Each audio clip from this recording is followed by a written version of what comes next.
Olá, aqui é o professor Vieira. Vamos aqui para mais uma aula no canal de atividades de Química e de Física.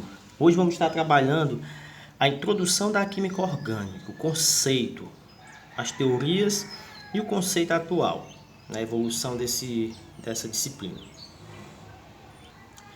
Então vamos para o conceito de química orgânica. Esse termo orgânico vem de organismos vivos. No entanto, química orgânica, para ser orgânico, as substâncias deveriam se originar de substâncias derivadas de seres vivos, animais ou vegetais. Essa teoria foi considerada como a teoria do vitalismo. Vitalismo quer dizer vida, ou seja, a química orgânica era a parte da química que estudava os compostos de origem animal e vegetal. Esse era o conceito de química orgânica. Esse conceito foi aceito por muito tempo porque muitos não conseguiam produzir uma substância orgânica a não ser de origem animal ou vegetal. Essa teoria, a teoria do vitalismo, foi proposta por Berzelius. E essa teoria de Berzelius foi mantida por muito tempo, até que outro cara, Friedrich Wöhler, um alemão, ele conseguiu sintetizar, ou seja, produzir uma substância a partir de substâncias inorgânicas, porque substâncias orgânicas de origem animal e temos as inorgânicas de origem, no caso dos minerais. Então, o que foi que ele fez? Ele pegou a substância cianato de amônia, colocou para reagir com o cloreto de amônia e produziu o cloreto de prata, mais o cianato de amônia. Esses dois aqui, ó, foram os dois produtos finais da reação entre o cianeto de prata e o cloreto de amônia. Em seguida, ele pegou o cianato de amônia, que foi esse aqui, um dos produtos, no caso esse, e ele aqueceu. Essa seta com esse delta significa que a substância foi aquecida. Ao ser aquecida e evaporada essa substância, restou simplesmente essa outra aqui, ó.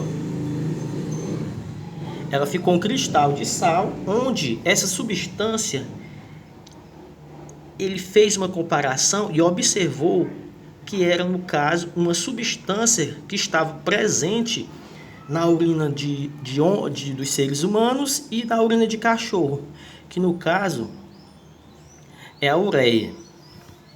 Essa ureia, ela está presente apenas em organismos vivos. E ele conseguiu, através dessas reações, produzir uma substância que estava presente nos organismos vivos a partir de substâncias inorgânicas. Assim, a teoria do vitalismo deixou de ser aceita, onde nós temos o conceito atual de química orgânica, é a parte da química que estuda a maioria dos compostos que contém carbono. Então, a maioria dos compostos que tem o carbono como principal componente, ele é considerado como química orgânica. Mas assim, não quer dizer que todo composto que tem carbono é orgânico. Porque, por exemplo, o CO2, ele tem carbono, mas ele não é orgânico. Então, o conceito atual de química orgânica é o conceito na qual diz que é a parte da química que estuda a maioria dos compostos que contém carbono. Continuando com as propriedades do carbono. Então, vejamos aqui a primeira propriedade do carbono. O carbono, ele é tetravalente. O carbono, ele vai ser tetravalente. O que quer dizer tetravalente? Tetravalente quer dizer que ele vai fazer 4 ligações. Sempre o carbono vai estar fazendo 4 ligações. Quando você vê só um tracinho assim, ó, ela é tida como ligação simples. Se tiver 2 tracinhos juntos, ela é uma ligação dupla. E se tiver 3 tracinhos juntos, ela vai ser uma ligação tripla. Então, assim, o carbono ele pode fazer 4 ligações da seguinte maneira: 4 ligações simples, Observa, faz 4 ligações simples, 2 simples e uma dupla. Ele pode fazer 2 duplas, ele pode fazer uma simples e uma ligação tripla.